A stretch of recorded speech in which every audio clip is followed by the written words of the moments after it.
नमस्कार, मी त्रिवेणी काश्वी रेसिपीमध्ये तुम्हा सर्वांचे पुन्हा एकदा मनपूर्वक स्वागत करते। आज आपण बघणार आहोत कृष्ण जन्माष्टमी स्पेशल गोपाळ काला। तर हा जो गोपाळ काला आहे हा अगदी 5 मिनिटात तयार होतो। यातलं जे बरंचसं साहित्य आहे ते आपल्या घरातच असतं आणि फळं वगैरे ही पण आपल्या घरात सहसा उपलब्ध असतातच। तर हे सर्व फळं आणि लाह्या तसेच पोहे वगैरे मिक्स करून हा जो गोपाळ काला आहे तो तयार केला जातो। तर बघूया यासाठी लागणारे साहित्य आणि कृती। जन्माष्टमी स्पेशल आपण गोपाळ काला बनवतोय। तर त्यासाठी इथे मी जे साहित्य घेतलेले ते आता आपण बघून घेऊया। इथे मी 1 ते 1.5 वाटी जाड पोहे घेतलेले आहेत। त्याच्यानंतर आपले ज्या लाह्या असतात ज्वारीच्या लाह्या त्या घेतलेल्या आहेत। डाळिंबाचे दाणे घेतलेले आहेत, दही घेतलेलं आहे, पिठी साखर, मीठ, मोसंबी घेतलेली आहे। यातल्या बिया काढून आपल्याला ही कट करून घ्यायची। एक लहान वाटी अगदी छोटी वाटी मी इथे चना डाळ भिजवून घेतली, म्हणजे जवळपास 2 टेबलस्पून चना डाळ आहे। 4 ते 5 तास अगोदर आपण ही भिजवून घेतलेली होती। त्याच्यानंतर काकडी घेतलेली अगदी बारीक कट करून, लोणचं घेतलं आहे, आपलं घरगुती जे लोणचं आहे ते घेतलेलं आहे। याच्याऐवजी तुम्ही लिंबाचं लोणचंही वापरू शकतात। सफरचंद घेतले बारीक कट करून घेतलेलं आहे। बारीक हिरवी मिरची जी आहे ती पण बारीक कट करून घेतली। त्याच्यानंतर कोथिंबीर घेतलेली आणि कढीपत्ता घेतलाय। तर सर्वात अगोदर आता आपण जे पोहे आहेत यांना धुवून घ्यायचे आणि त्यांना भिजवून घेऊया। आता मी इथं एक बाउल घेतलेला आहे, त्यात आपल्याला एक एक करून सर्व जे साहित्य आपण घेतले ते मिक्स करायचं आहे। सर्वात अगोदर मी यात दही टाकून घेते। हे थोडंसं आपण फेटून घेणार आहोत। त्याचप्रमाणे चवीप्रमाणे थोडीशी आपण यात पिठी साखर टाकायची आहे। आता यात मी टाकते चवीप्रमाणे मीठ आणि पिठी साखर टाकल्यानंतर आपण हे जे दही आहे याला जरा फेटून घेऊया, म्हणजे व्यवस्थित मिक्स होईल आणि याची जी चव आहे ती अजूनच छान होणार आहे। आता जे आपण काकडी वगैरे कापून घेतली त्या अनुक्रमे आपण यात एक एक टाकत जायचंय। इथे मी काकडी टाकून घेते,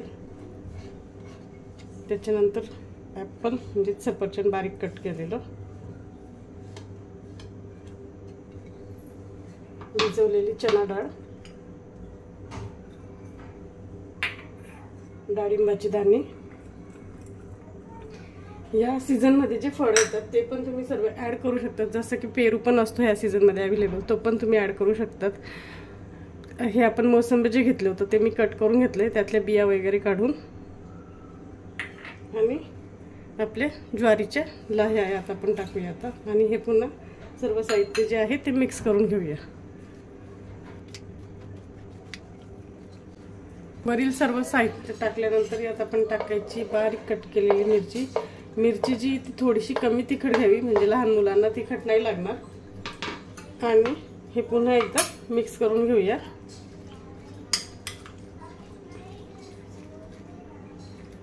साहित्य मिक्स केल्यानंतर सर्वात शेवटी आपण यात टाकणार आहोत भिजवलेली पोहे हे खूप इम्पॉर्टंट आहेत। जसे की आपल्याला माहितीच आहे, सुदाम्याचे पोहे जे होते ते भगवान श्रीकृष्णाला खूप अप्रिय होते। तर आता मी हे पोहे टाकून घेतलेले आणि हे सर्व जे आहे आपला गोपाळ काला हा आपण मिक्स करून घेऊया।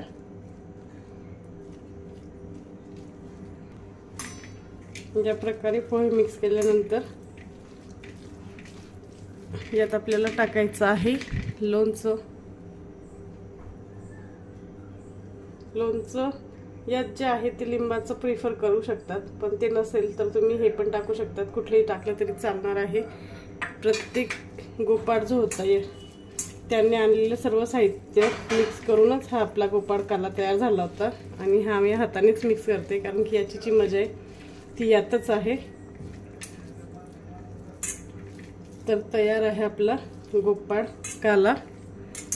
काश्वी रेसिपीतर्फे तुम्हाला कृष्ण जन्माष्टमीच्या खूप खूप शुभेच्छा। पण आता आपण एक यात ट्विस्ट देणार आहोत, तो म्हणजे आपल्याला यात फोडणी करायची कढीपत्ता जिरं मोहरीची। आता इथं जे आहे जिरं मोहरी हिंग कढीपत्त्याची फोडणी करून घेतली आहे, ही आपण ह्या गोपाळ काल्यावर टाकून घेऊया आणि पुन्हा एकदम मिक्स करून घ्यायचं आहे।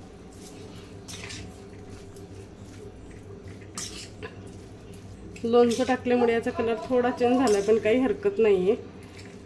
फोडणी टाकल्यानंतर आपण यात टाकून घ्यायची कोथिंबीर आणि ती पण पुन्हा एकदा मिक्स करून घेऊ। तयार आहे आपला गोपाळ काला। या जन्माष्टमीला नक्की घरी तयार करून बघा गोपाळ काला आणि तुम्हाला रेसिपी कशी वाटली कमेंट करून सांगा। तयार आहे आपला जन्माष्टमी स्पेशल गोपाळ काला। तर तुम्ही सुद्धा या जन्माष्टमीला हा गोपाळ काला बनवून बघा व अशाच पारंपरिक व छान छान रेसिपींसाठी काशवी रेसिपी या माझ्या यूट्यूब चॅनलला सबस्क्राईब करा। तसेच काशवी रेसिपी या माझ्या फेसबुक पेजलाही फॉलो करत राहा। धन्यवाद। पुन्हा भेटूया अशाच छानशा एका रेसिपी सोबत। तो